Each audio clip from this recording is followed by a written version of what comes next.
नमस्कार दोस्तों, मैं सूरज मल्होत्रा बिहार से आज आप लोगों से कुछ बातें शेयर करने आया हूँ। जैसा कि आप सभी जानते हैं, कोरोना की वजह से पूरा दुनिया लॉकडाउन हुआ पड़ा है और हमारे देश की स्थिति दिन ब दिन गंभीर होती जा रही है। मैं अभी केरल आया हुआ हूँ कुछ काम के सिलसिले में। इसी दौरान मैंने बहुत कुछ ऐसा देखा सुना जिसने मुझे अंदर से झंझोर के रख दिया। और मैं ही क्या, इस देश को जिसने भी देखा और सुना वो अंदर से हिल गया। हमारे देश के गरीब जो गांव से शहर जाते हैं ताकि वो कुछ पैसे कमा सकें, अपने परिवार को अच्छी ज़िंदगी दे सकें, अपने बच्चों की अच्छी परवरिश कर सकें, हमारे देश को आर्थिक और मानसिक रूप से मजबूत करने में अपना योगदान दे सकें। और आज उनके पास क्या है?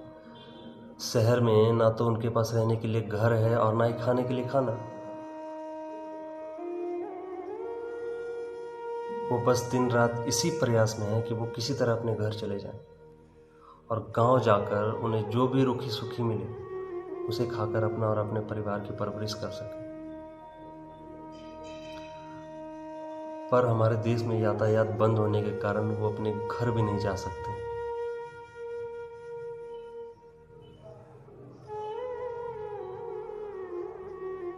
और शहर में भी नहीं रह सकते क्योंकि उनके पास ना तो रहने के लिए घर है ना खाने के लिए खाना। तो हमारे देश के बहुत सारे मजदूर, गरीब और किसान इस दौरान घर जाने के लिए पैदल सफ़र कर रहे हैं। जिंदगी और मौत के बीच का ये सफ़र हमारे देश के गरीब मजदूर और किसान हज़ारों किलोमीटर पैदल चलकर चुका है।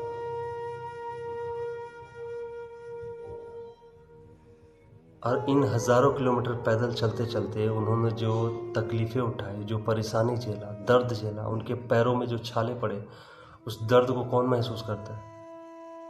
और हमारे देश के नेता, उन्हें तो आप जानते ही हैं। 10 लोगों को खाना खिलाने की बातें बोलकर 2 लोगों को खाना खिलाते हैं और 8 लोगों की खुद हजम कर जाते हैं, जिसकी कीमत हमारे और आपके जैसे गरीब को चुकानी पड़ती है। और आज हम चुका भी रहे हैं हज़ारों किलोमीटर पैदल चलकर, भूखे प्यासे आज दूसरे शहर से अपने गांव लौट रहे हैं हज़ारों किलोमीटर पैदल चल चल कर। जो किसान इस देश को असल में चलाता है, जो अपनी मेहनत से फसल उगाकर इस देश के करोड़ों लोगों को पेट भरता हो, आज उनके पास खाने के लिए खाना नहीं। जो किसान इस देश की रीढ़ की हड्डी है, आज उसकी स्थिति बहुत दयनीय हो गई है। तो हमारे एक बहुत ही करीबी मित्र हैं आफ्ताब हिंदुस्तानी जी, जिन्होंने इन सब के ऊपर एक पोइट्री लिखा है। पोइट्री बोलना शायद मेरे हिसाब से गलत होगा, क्योंकि ये पोइट्री नहीं है, ये लोगों के प्रति उनका प्यार है, उनका दर्द है, जिनको उन्होंने शब्दों में पिरोया है। और उन्होंने इसका नाम दिया है नेशनल हाईवे, दास्ताने सफ़र भारत के भाग्य विधाता की। तो उन्होंने कुछ यूं लिखा है, ऐ भारत कौन तेरा भाग्य का विधाता है, नया मुस्तकबिल लिखता है जो भी रहनुमा आता है। मुस्तकबिल का मतलब होता है फ्यूचर। ऐ भारत कौन तेरा भाग्य का विधाता है, नया मुस्तकबिल लिखता है जो भी रहनुमा आता है। कितने बेबस है तेरे अहलो अयाल भी, अहलो अयाल का मतलब होता है बीवी और बच्चे। कितने बेबस है तेरे अहलो अयाल भी, कोई शख्स हक कहकर आबरू लूट जाता है। छाले जख्मों से भरे मेरे जिस्म को नछतर चलाने वाला, नछतर का मतलब होता है तीर और भाले। छाले जख्मों से भरे मेरे जिस्म को नछतर चलाने वाला, खाली अल्फाजों से मलहम लगा जाता है। लहू पिलाकर पाला जिस आस्तीन के सांप को, यहाँ पर आस्तीन के सांप हमारे देश के नेता। लहू पिलाकर पाला जिस आस्तीन के सांप को, हर बार नया डंक लगा जाता है। कितने जुदा जुदा चलते हैं ये तेरे अयाल, अयाल का मतलब होता है बच्चे। कितने जुदा जुदा चलते हैं ये तेरे अयाल, झरने नदी नाला हर रास्ता मुझ समंदर तक ही आता है।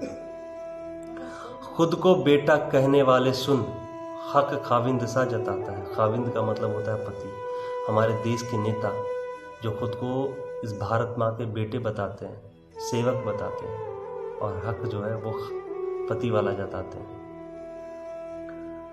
खुद को बेटा कहने वाले सुन, हक खाविंद सा जताता है। तेरा सिर्फ दौलत से वास्ता है ताजिर। ताजिर का मतलब होता है दलाल, वो जो कोठे पर दलाली करते हैं, जिनको अपने रिश्ते तक की परवाह नहीं होती। जैसे हमारे देश के नेता, वो अपने मतलब के लिए कुछ भी कर सकते हैं। तेरा सिर्फ दौलत से वास्ता है ताजिर, हर रिश्ता कोठे पर जो सजाता है। जलती है किस आग में आबरू, वो घुटन वो दास्तान। जलती है किस आग